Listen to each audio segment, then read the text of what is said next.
ओम श्री परमात्मने नमः।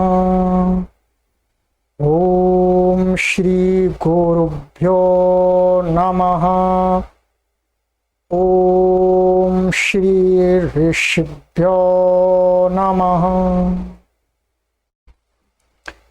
ओम असतो मा सद्गमय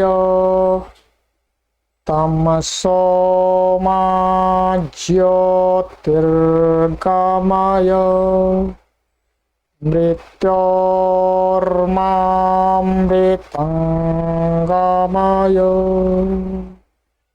ओम शांति शांति शांति।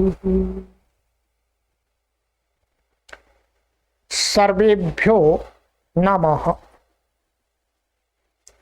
देववाणी संस्कृतम यूट्यूब चलदृश्यं प्रति भवतां भवतीनां च हार्दं स्वागतम। मित्रों, हम रचनानुवाद कौमुदी को पढ़ रहे हैं। समापन की तरफ यह हमारी पुस्तक चल रही है। संपूर्ण कोर्स तैयार होने जा रहा है। रचनानुवाद कौमुदी को उत्तर पत्रिका के साथ पढ़ने के लिए आप सभी पाठक महानुभाव प्लेलिस्ट में रचनानुवाद कौमुदी नाम की प्लेलिस्ट बना दी है, कॉलम बना दिया है, और एक रचनानुवाद कौमुदी उत्तर पत्रिका नाम का एक कॉलम बना दिया है। दोनों में आप पहले पढ़िएगा, फिर अपने उत्तर को अर्थात होमवर्क को चेक कीजिए। आप पाठक भी स्वयं बनेंगे, शिक्षक भी स्वयं बनेंगे। इस प्रकार की हमने आपके लिए यहाँ पर व्यवस्था तैयार कर दी। आप छात्र भी रहेंगे, आप शिक्षक भी रहेंगे। स्वयं आपका दो प्रकार का अभ्यास होगा। आप संस्कृत भाषा के महान ज्ञाता बन सकेंगे, महान ज्ञात्री बन सकेंगे। ये पुस्तक है, जिन पाठकों को ये पुस्तक चाहिए वो सभी पाठक व्हाट्सएप नंबर पर संपर्क करके इस पुस्तक को प्राप्त कर सकते हैं, अथवा देववाणीसंस्कृतम.com वेबसाइट है, उस पर आप जाकर के ऑर्डर करके मंगा सकते हैं। वेबसाइट का लिंक इस वीडियो के डिस्क्रिप्शन में आपको दिया गया है। चलिएगा मित्रों, हमारे निबंध चल रहे हैं, निबंधों को हम पढ़ रहे हैं। काफी निबंध हमने पढ़ लिए हैं, अब थोड़े से निबंध और शेष हैं, उनको भी पढ़ लेते हैं। गत कक्षा में मैंने आपको मित्रों एक निबंध पढ़ाया था, मम महाविद्यालय।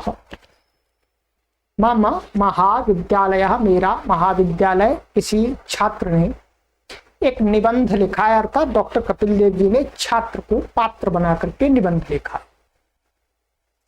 बहुत सरल भाषा में था और बहुत रमणीय सुंदर भाषा में था। आज बहुत विशेष निबंध है मित्रों। कुछ वास्तविकता को भी बोलता है ये निबंध, ठीक है, परंतु आप इस निबंध की बातों पर ही पूरे आश्रित मत हो जाइएगा। हाँ, निबंध के अंदर बात कही गई है वो सही है, उसके लिए भी मनुष्य को प्रयास करना चाहिए, ठीक है। संसार में जो इस निबंध के अंदर जो बात आपको बताई जाएंगी अभी, उसके लिए भी मनुष्य को तत्पर रहना चाहिए, तभी मनुष्य का जीवन सुखद और शांतिमय और सफल होता है। यदि इसके अंदर जो बातें बताई हैं उसको यदि आप जीवन में नहीं अपनाते हैं तो आप कितने भी बड़े ज्ञानी हैं, कितने भी बड़े ध्यानी हैं, कितने भी बड़े योगी हैं, आपकी इस मानव जीवन की जो यात्रा है समाज की, वो सुखद नहीं हो सकती, ठीक है। चलिएगा देखते हैं डॉक्टर कपिल देव महाराज जी ने क्या कहा है। निबंध का जो टाइटल है उसका नाम है सर्वे गुणाः कांचनमाश्रयन्ति धनोपार्जनम। कहते हैं सभी गुण, जितनी भी अच्छाइयां हैं, वो सारी कहाँ रहती हैं? कहती हैं कांचनम, माने धन के आश्रित रहते हैं। जहां पर धन होता है वहीं सारी अच्छाइयां होती हैं, और जहां गरीबी होती है, निर्धनता होती है, धन का अभाव होता है, सारी बुराइयां लोग वहीं ढूंढ लेते हैं। इसका सार निकला धनोपार्जनम, अर्थात धन का एकत्रीकरण करना, धन को अर्जन करना, धन को कमाना, जिसके लिए आप सभी लगे, हम सभी लगे। इस जीवन को चलाने के लिए धन की आवश्यकता होती है। ऐसे हमारा मुख्य उद्देश्य धन को कमाना नहीं है, परंतु जीवन चलाना है तो धन तो चाहिए। रोटी चाहिए, किराया देना है मकान का, बिजली का, तो धन तो चाहिए। हम ऐसे तो नहीं कहते आपको कि जी हमें धन नहीं चाहिए और आपको चाहिए, नहीं। धन आपको भी चाहिए जीवन चलाने के लिए, हमें भी चाहिए, संसार के सभी मनुष्यों को चाहिए जीवन चलाने के लिए। चलिएगा, नंबर 1 प्रस्तावना 1। नंबर 2 धनस्योपयोगिता, धन की उपयोगिता क्या है, इंपोर्टेंस क्या है, यूटिलाइजेशन क्या है इसका, लाभाश्च, और इसकी लाभ क्या है, निर्धनता या हानया, निर्धनता की हानियां क्या है, उपसंहार, और साथ में अंत में समरी दे देंगे। चलिए आइएगा मित्रों, आज आपको ये धन कमाने का एक बहुत अच्छा तरीका बता रहे हैं डॉक्टर कपिल देव महाराज जी। सर्वे जना संसारे सुखमिच्छन्ति, कहते हैं सभी लोग संसार में क्या चाहते हैं जी? सुख चाहते हैं।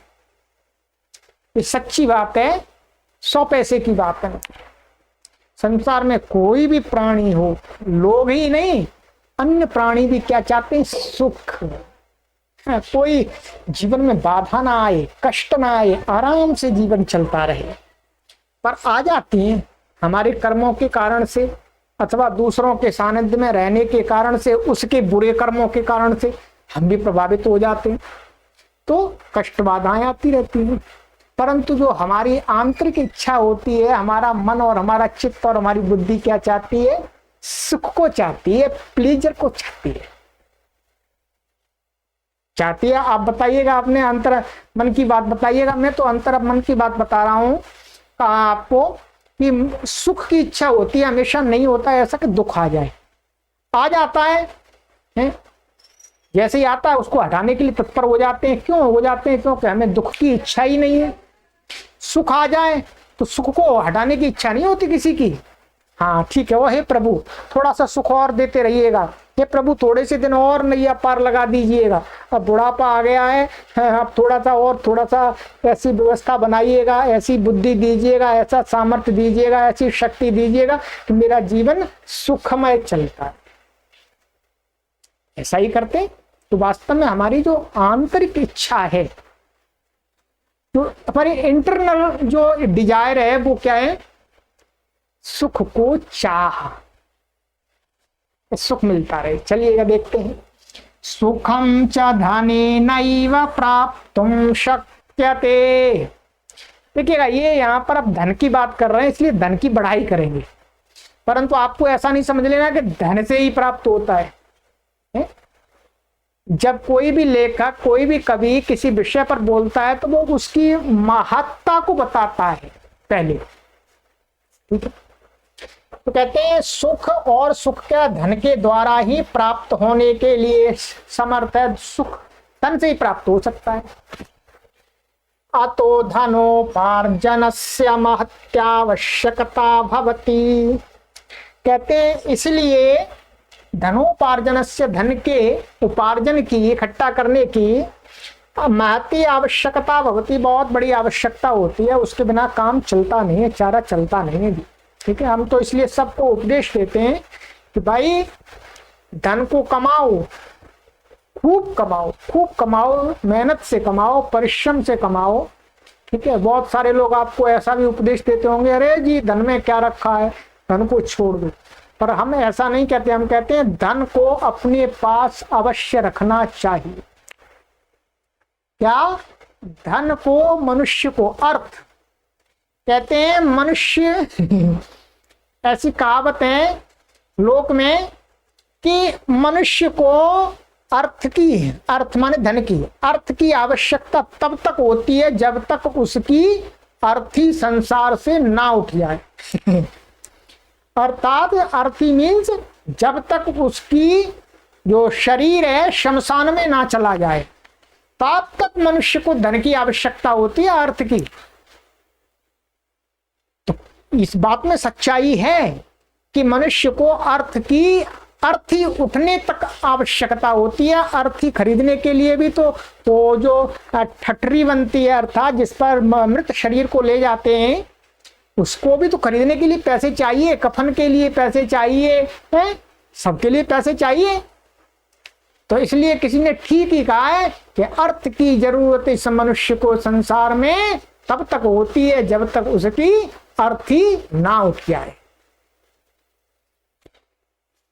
तो कहते हैं अद्यत्वे यत्र कुत्रचिदपि गच्छामस्तत्र सर्वत्रैव धनस्य माहात्म्यं पश्यामः। कहते हैं अद्यत्वे माने आजकल, यत्र कुत्रचित माने जहां कहीं, अपि माने भी, गच्छामा हम जाते हैं, तत्र वहां पर, सर्वत्र सब जगह, ये माने ही, धनस्य धन की माहात्म्यं पश्या, धन की महत्ता को देखते हैं, महानता को देखते हैं। भाई आप मंदिर में जाइएगा, मस्जिद में जाइएगा, चर्च में जाइएगा, सबसे पहला एक बॉक्स लगा होगा दान पात्र डोनेशन, ठीक है? और प्राय करके एक गट्टा लेकर के भी बैठे रहते हैं लोग कुर्सी डाल के, ठीक है? प्रवेश करने से पहले भाई कुछ दे जाओ और अथवा निकलने से पहले दे जाओ। इसी प्रकार से सब जगह सत्संग में जाइएगा, हम भी आपसे याचना करते हैं, हम भी तो आपसे मांगते रहते हैं कि सहयोग कीजिएगा, सहयोग कीजिएगा, ठीक है? धन की आवश्यकता इसलिए हम मांगते हैं आपको। यदि ये मेरा कार्य, संस्कृत भाषा का प्रचार प्रसार का कार्य, यदि बिना धन के खूब तेजी से फैल जाए तो मुझे आवश्यकता नहीं धन की वास्तव में। मैं अपने लिए धन इकट्ठा मुझे करना ही नहीं है, ना करने की इच्छा है, ठीक है? परंतु धन के बिना ये कार्य का विस्तार नहीं हो सकता है, इसलिए मैं आपसे भी धन मांगता हूं। इसी प्रकार से दूसरे लोग भी मांगते हैं, ठीक है? तो कहते हैं सब जगह धन की महत्ता को देखते हैं, कहीं पर भी जाएं। धनेन विना न विद्योपार्जनम कर्तुम शक्यते न जीविका निर्वाहश्च भवति। कहते हैं धन के बिना न तो विद्या को हम पढ़ सकते हैं, भाई डिग्री कॉलेज में दाखिला लेना है, लाखों लाखों रुपए एडमिशन के लगते हैं, फीस लगती है, मंथली फीस जाती है बच्चों की, तो विद्या को भी नहीं प्राप्त कर सकते। प्राचीन काल में तो मान लिया चलो गुरु के आश्रम में भेज दिया, चलो हो जाएगी व्यवस्था, ठीक है? न जीविका निर्वाहश्च भवति, ना जीवन चल सकता है। सुखार्थम परोपकार्थम त्यागार्थम दानार्थम भोगार्थम विवाहार्थम पुत्रादि संरक्षणार्थम गार्हस्थ्य संचालनार्थम भोजनार्थम भवन निर्माणार्थम सर्वत्रैव धनस्य आवश्यकता भवति। बहुत देखो सारे पॉइंट ले लिए महाराज जी ने। का सुखार्थम सुख के लिए, परोपकार्थम दूसरे का परोपकार करना है के लिए, त्यागार्थम कुछ देने के लिए, त्याग करने के लिए, दानार्थम दान देने के लिए, भोगार्थम भोगने के लिए, विवाहार्थम विवाह करते समय, ठीक है, पुत्रादि संरक्षणार्थम पुत्रादियों के पालन के लिए, गार्हस्थ्य संचालनार्थम अपनी मैरिड लाइफ को चलाने के लिए, फैमिली को चलाने के लिए, भोजनार्थम भोजन के लिए, भवन निर्माणार्थम भवन बनाने के लिए, घर बनाने के लिए। हर आदमी की एक इच्छा होती है गृहस्थी की, साधु संतों की भी होती है, सब भी होती है। साधु संत अपनी कुटिया बनाते हैं अच्छी जबरदस्त, और गृहस्थी अपना कोठी बनाना चाहता है, दोनों ही अपना बसेरा बनाना चाहते हैं, ठीक है? नाम अलग अलग है, तरीके अलग अलग हैं, तो सबकी इच्छा होती है सबको कि भाई भवन का निर्माण होना चाहिए। हमारी भी इच्छा, हम स्टूडियो बनाना चाह रहे हैं देववाणी संस्कृतम के लिए, ठीक है? सर्वत्र सब जगह ही इन सब के लिए धन से आवश्यकता होती, धन की आवश्यकता होती है मित्रों। यस्य समीपे धनम नास्ति तस्य कश्चिदपि अभिलाषो न पूर्तिमेति। कहते हैं जिसके पास में धन नहीं है उसकी कोई भी अभिलाषा माने इच्छा, अभिलाषा ये पुल्लिंग शब्द है, हमने पढ़ाया भी, आपको पढ़ाते समय पाठ में। कोई भी अभिलाषा, कोई भी इच्छा की पूर्ति नहीं होती है, अधूरी रह जाते। सोचता रहता है घर बना लूं, धन नहीं है, घर नहीं बन पाता, जीवन निकल जाता है, मर जाते हैं। सोचते हैं परोपकार कर दे, सोचते हैं कुछ दान कर दे, धन नहीं होता है, कहां से दान करेंगे बताओ, कहां से त्याग करेंगे जी।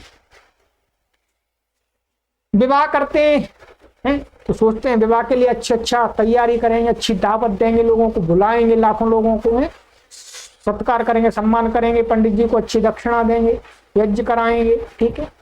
पर धन नहीं होता तो वैसे ही काम चलाना पड़ता है, चलो। और नहीं धन होता, बहुत कम होता है तो कोर्ट मैरिज में चले जाते हैं, चलो भाई कागज पर दस्तखत करके विवाह हो गया, चलिएगा। तो ये सारी इच्छाएं पूर्ति को पूर्ण नहीं होती है, धन नहीं है तो। साधु तम के नापि कविना, किसी कवि के द्वारा ठीक ही कहा गया, किसी कवि ने ठीक ही कहा है। क्या कहा है, बहुत अच्छा देखिएगा।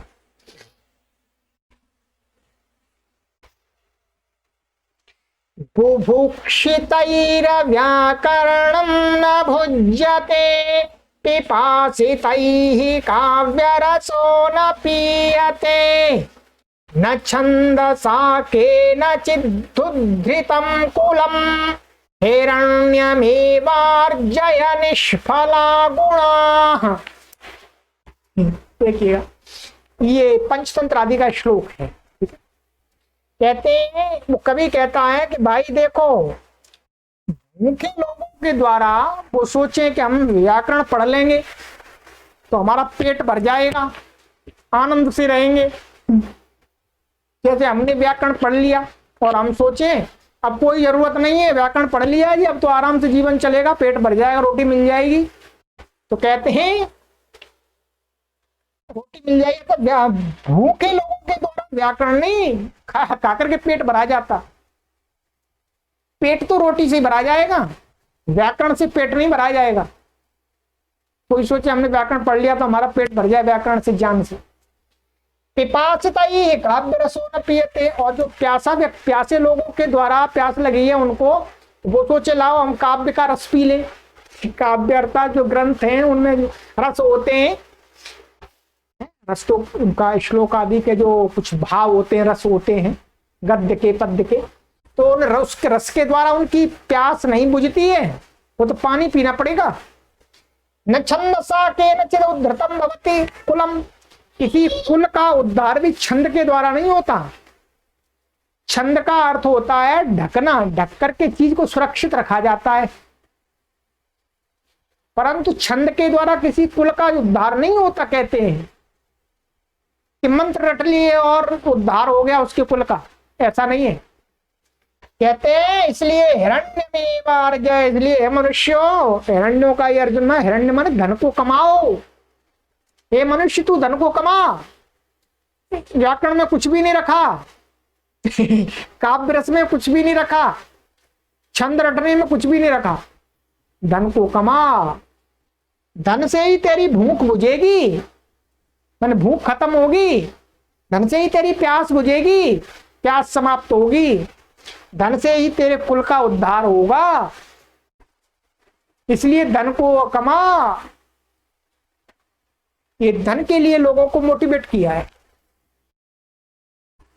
अधिक मोटिवेट मत हो जाना जी कि धन के पीछे ही पड़ जाना, आपको सारी दुनिया को भूल जाना, ऐसा नहीं है। कहते हैं वेदेपि धनोपार्जनस्य धन स्वामित्वस्य च आदेशः प्राप्यते। कहते हैं वेदेपि माने वेद में भी धनोपार्जनस्य धन के कमाने का और धन स्वामित्वस्य धन के मालिक बनने का आदेश प्राप्यते माने प्राप्त होता है। वेद भी कहता है कि भाई धन को कमाओ, धन के स्वामी बनो। कहते हैं वयं श्याम पतयोरयीणां उस मंत्र में ओम अग्ने नय सुपथाराय स्मान विश्वानि देव वयुनानि विद्वान योध्यस्मज्जुहुराण मेनो भूयिष्ठाम ते श्याम। हाँ, इसमें नहीं है, ये तो गलत बता दिया मैंने। दूसरा मंत्र है, कभी कभी हम भी भूल जाते हैं, ठीक है, तो देख के बता देते हैं आपको कौन से मंत्र में।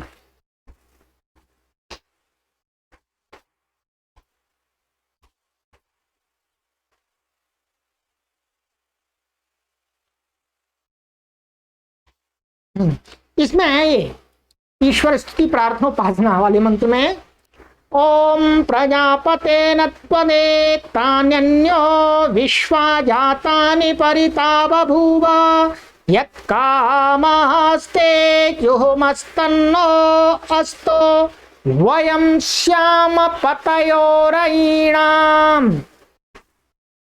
पुस्तक सहायता करती है, ठीक है। तो कहते हैं यहाँ पर परमात्मा से प्रार्थना की गई है, हे परमपिता परमेश्वर, हम धनों के रईणाम, धनों के पतया माने स्वामी श्याम बने, बहुत सारा धन हमारे पास में आ जाए, ठीक है। चलिएगा, यस्य समीपे धनम भवति स एव सुखेन शेते। कहते हैं यस्य मन जिसके समीप में धन होता है वह ही सुख से सोता है। निर्धन को तो अगले दिन की चिंता होती है, रोटी की कैसे जुगाड़ बनेगी। जिसके पास धन है वो आराम से सो तो जाता है रात को, कोई बात नहीं, अगले दिन की तो हमारे पास व्यवस्था है ही, 1 साल की 2 साल की, अधिक चिंता की बात नहीं है, आराम से सो जाता है। पर ये पूरी तरह से सत्य नहीं है, आप ऐसा मत मान लेना। ज्ञानी व्यक्ति ही धन के होने पर रात को सो सकता है, अज्ञानी व्यक्ति तो धन के होने से रात भर जगता है। ठीक है, ये ज्ञानी व्यक्ति के लिए कहा जा रहा है, विवेकी व्यक्ति के लिए, कि विवेकी व्यक्ति के पास में यदि धन होता है तो वो रात को आराम से सो जाता है, और अविवेकी व्यक्ति के पास में यदि धन नहीं है, वो धन है पर्याप्त मात्रा में, तो वो रात भर जगता है, उसको डर रहता है, अरे कोई चोर नहीं ले जाए, अरे कोई उठा ना ले, कोई उसमें इधर उधर हेरा फेरी ना कर दे। हाँ, इस धन को कैसे बढ़ाऊं, 99 के 100 कैसे बनाऊं, इस चिंता। तो ये कह रहे हैं कि जो विवेकी व्यक्ति होता है उसके पास धन होता है तो वो रात को आराम से सो जाता है, और विवेकी है परंतु धन नहीं है तो चिंता तो करनी चाहिए, अगले दिन क्या खाएंगे, परिवार को कैसे चलाएंगे। सैव संसारे कुलीनो विद्वान गुणज्यो दानी वक्ता प्रभु इति कथ्यते। ये तो सही बात है, कहते हैं वह ही मान धनवान व्यक्ति ही संसार में, लोग उसी को बोलते हैं अरे ये तो बहुत महान कुल का है, चाहे बिल्कुल निम्न कुल का हो, चाहे उसके कुल में गलत काम होते हों, परंतु उसके पास में धन आ गया तो संसार के लोग ही कह रहे बहुत, ये तो श्रेष्ठ खानदान का है, श्रेष्ठ कुल का है। हाँ महाराज जी बहुत अपमान है जी, आपका जन्म तो बहुत महान कुल में हुआ है। और कहते हैं विद्वान उसी को कहते हैं अरे आप तो बहुत ज्ञानी है, गुणज्ञा, अरे आप तो गुणों की खान है। वक्ता दानी, और आप बहुत बड़े दानी है, भामा साहब से बड़े दानी है, लोगों को दरबार लगा के धन बांटते हैं, रोटियां बांटते हैं, सब्जी बांटते हैं, आटा बांटते हैं, गेहूं बांटते हैं, दाल बांटते हैं, जिससे जनता वोट दे दे। और वक्ता, आप ही सबसे बड़े तो वक्ता हैं, आपकी वाणी को सुनने में बहुत आनंद आता है। प्रभु, अरे आप ही तो संसार के मालिक हैं प्रभु। कहते इस प्रकार से लोगों के द्वारा उसको बुलाया जाता है, किसको, जिसके पास में धन है। सत्य संसार का जो थोथा झूठा व्यवहार है वो यही तो करता है। ज्ञानी व्यक्ति को ज्ञानी नहीं कहते, जिसके पास में अपार धन होता है उसको लोग ज्ञानी कहने लगते हैं, उसको मालाएं डालने लगते हैं, ज्ञानी भी माला डालने लगते हैं। ज्ञानी विद्वान लोग भी कहते हैं हाँ हाँ आप ही बहुत बड़े विद्वान है, आप ही बहुत बड़े विद्वान, हम तो कुछ भी नहीं है। ठीक है, ऐसा देखा जाता है मंचों पर। अतएवोच्यते, इसलिए ही कहा जाता है, क्या कहा जाता है? बहुत अच्छा श्लोक है ये, पंचतंत्र का है। ठीक है, यस्यास्ति वित्तं स नरः कुलीनः स पंडितः स श्रुतवान् गुणज्ञः स एव वक्ता स च दर्शनीयः सर्वे गुणाः काञ्चनमाश्रयन्ति। कहते हैं यस्यास्ति वित्तम स नरः कुलीनः, जिसके पास में धन है वही व्यक्ति कुलीन है, वही श्रेष्ठ कुल वाला है। स पंडिता, वही पंडित है अर्थात ज्ञानी वही है। स श्रुतवान, वही तो बहुत बड़ा, बहुत ज्ञान को बहुत बड़ी, बहुत अनुभवी है। श्रुतवान माने अनुभवी व्यक्ति है। गुणज्ञ, हाँ वही तो गुण वाला है, सारे गुण तो उसी के अंदर भगवान ने दे दिए। सैव वक्ता, अरे वही तो श्रेष्ठ वक्ता है, उसकी वाणी जब वो निकलती है तो एकदम सभा में लोग शांत होकर के सुनते हैं। ओ सेठ जी बोल रहे हैं, ओ सेठ जी का मतलब है धनवान व्यक्ति। ठीक है, किसी एक व्यक्ति को नहीं कहा जा रहा है ना, धनवान का, धनवान कोई भी हो सकता है। ठीक है, प्राचीन काल में राजा लोग धनवान हुआ करते थे। सच दर्शनीय, उसी के दर्शन करने योग्य है, वो देखने लायक है, उसको ऐसा मन करता है देखते रहे इसको। सर्वे गुणाः कांचनम आश्रयन्ति, सभी गुण धन के आश्रित हैं। इसलिए क्या करना चाहिए, क्या कहते हैं? धनैर्निष्कुलीना कुलीना भवन्ति धनैरापदं मानवानिस्तरन्ति धनेभ्यः परो बान्धवो नास्ति लोके धनान्यर्जयद्धं धनान्यर्जयद्धं। कहते हैं कि धनैर निष्कुलीना कुलीना भवन्ति, धन के द्वारा, धनों के द्वारा निष्कुलीना माने निम्न कुल के लोग भी कुलीन बन जाते हैं। और धनई आपदम मानवा निस्तरंती, मनुष्य लोग धन के द्वारा आपत्तियों को निस्तरंती माने पार कर जाते हैं। ये तो सही बात है, आपत्तियां अर्थात धन के द्वारा दूर कर दी जाती हैं। और कहते हैं धनेभ्यः परो बांधवो नास्ति लोके, और भाई धन से बढ़कर के संसार में कोई बंधु नहीं है। सारे बंधु बांधव धन के पीछे रहते हैं। जब तक धन है तब तक कहते हैं अरे जी वो हमारे मामा जी हैं, वो हमारे फूफा जी हैं, वो हमारे रिश्ते में दूर के बड़े भैया लगते हैं, ताऊ लगते हैं, वो तो मेरा चाचा है, वो तो मेरा साला है। ऐसे ऐसे नए नए रिश्ते ढूंढ लेते हैं जिसके पास धन होता है। और जैसे ही उसका धन लुट गया तो कहते नहीं नहीं नहीं हमारा कोई उससे रिश्ता नहीं है भाई, कोई रिश्ता नहीं है, हम नहीं जानते उसको, तो भाई वो कुछ ले जाए आपको तो हमारी कोई गारंटी नहीं है। तो कहते हैं धनेभ्यः परो बांधवो नास्ति लोके, धन से बढ़कर के संसार में कोई बंधु नहीं है, धन ही बंधु है। तो सारे बंधु धन के पीछे तो लगे। धनानि अर्जयद्धं, हे मनुष्य इसलिए धनों का अर्जन कर, हे मनुष्य धनों का अर्जन करो। धनानि अर्जयद्धं, हे मनुष्य धनों का अर्जन करो, सारी चीजें पीछे पीछे आ जाएंगी। यस्य समीपे धनं भवति तस्यैव मित्राण्यपि भवन्ति न तु निर्धनस्य।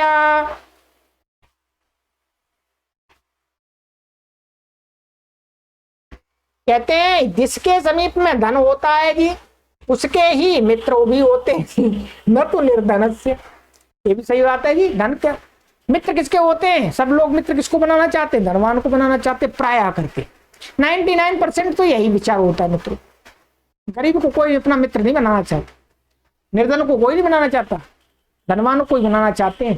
अरे मेरा मित्र बन जाए, सेठ जी मेरे मित्र बन जाए, क्यों? कुछ मिल जाएगा समय पर, अथवा वो पैसे वाला व्यक्ति मेरा मित्र बन जाए, मैं उसके साथ फ्रेंडशिप कर लूं।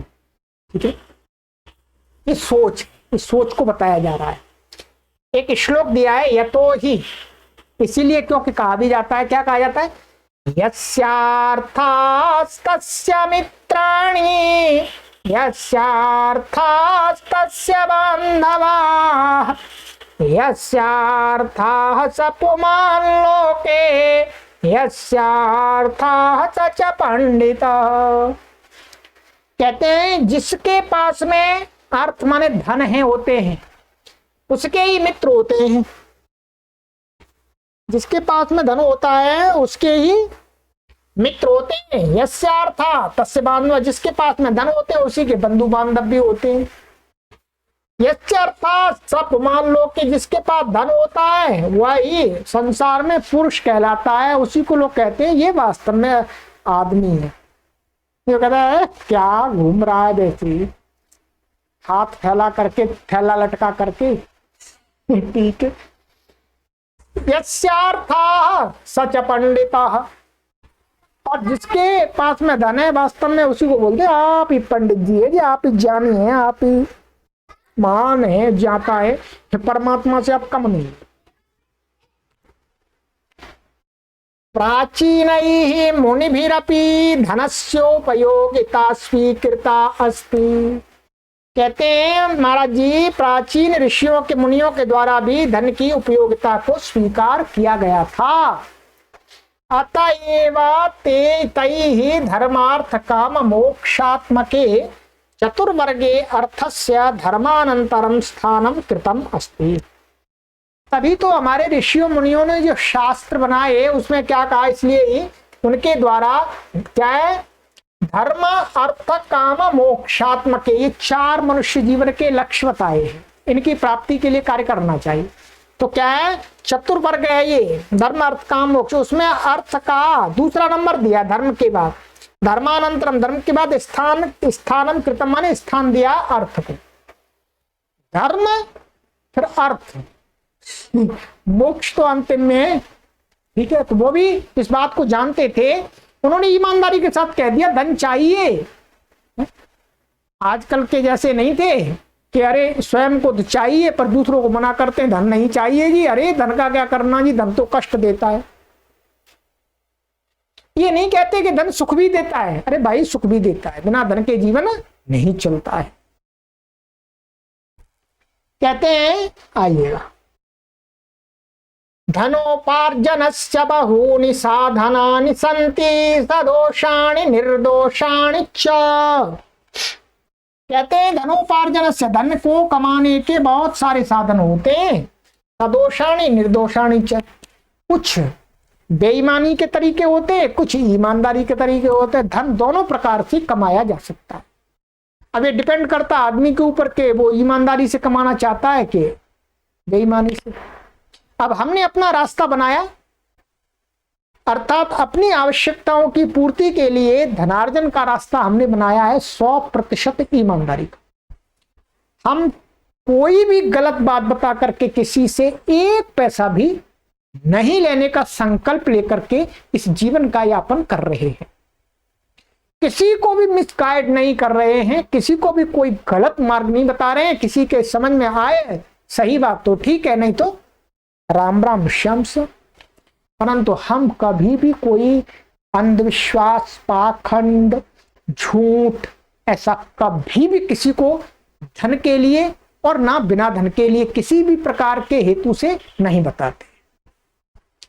तो दो तरीके हैं, एक तो चालाकी का तरीका भी हो सकता है और एक ईमानदारी का भी तरीका हो सकता है। अब ये हमारे ऊपर निर्भर करता है कि हम कौन सा अपनाते हैं। ये हमारा विवेक बोलता है, हमारा ज्ञान बोलता है, हमारे संस्कार बोलते हैं। कहते हैं चौर्येण कपटेन छल प्रपंचेन मिथ्या भाषणेन उत्कोच ग्रहणेन अन्यैश्चानुचित साधनैर्धनं प्राप्तुं शक्यते परंतु तद्धनम विनाशकरमेव भवति। बहुत अच्छी बात बताई मित्र। कहा कि धन क्या चोरी से भी कमा सकते हैं, कपट से भी कमा सकते हैं, छल से भी कमा सकते हैं, झूठ बोल करके भी कमा सकते हैं और घूस लेकर के भी, उत्कोच वाले घूस को लेने से भी और भी अन्य अनुचित साधनों से हम धन को प्राप्त कर सकते हैं। परंतु चेतावनी दी कि वह जो धन है ये विनाश कर्मे भवति, ये नष्ट कर देता है, कुल समेत नष्ट कर देता है मित्र।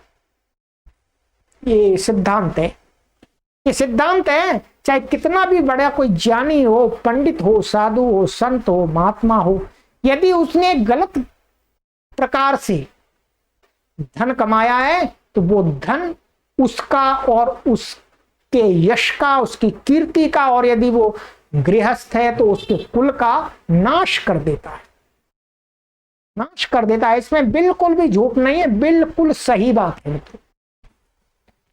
कहते हैं अतः सर्वैः सर्वदा सदुपायैरेव धनोपार्जनम कर्तव्यम, इसलिए सब लोगों के द्वारा ही हमेशा सदुपाय ही, माने अच्छे उपायों के द्वारा, अच्छे माध्यमों के द्वारा धन का उपार्जन करना चाहिए।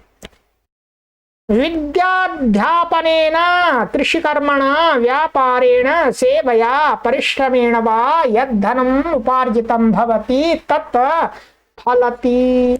बहुत अच्छी बात बताई।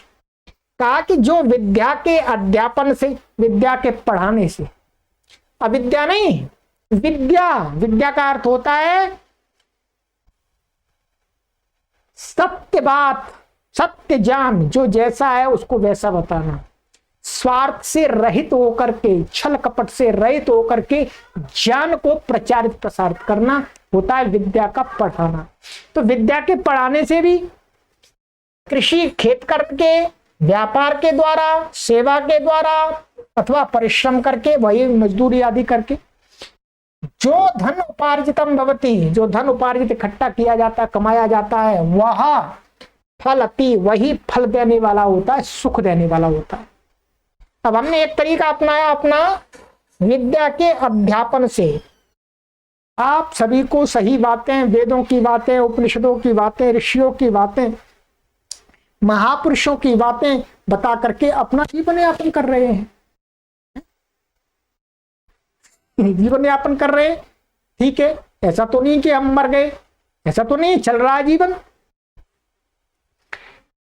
इन कर्म, इन क्रिया, इनका इस प्रकार के तरीके बताए, इनके माध्यम से भी हम सही अच्छा सब धन को प्राप्त कर सकते हैं, जीवन को सफल बना सकते हैं।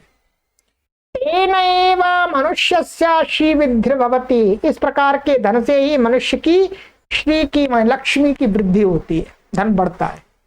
अतः ये सर्वैः सदुपायैरेव सदा धनोपार्जनम कर्तव्यम सत्कर्मसु च तस्य व्ययः करणीयः।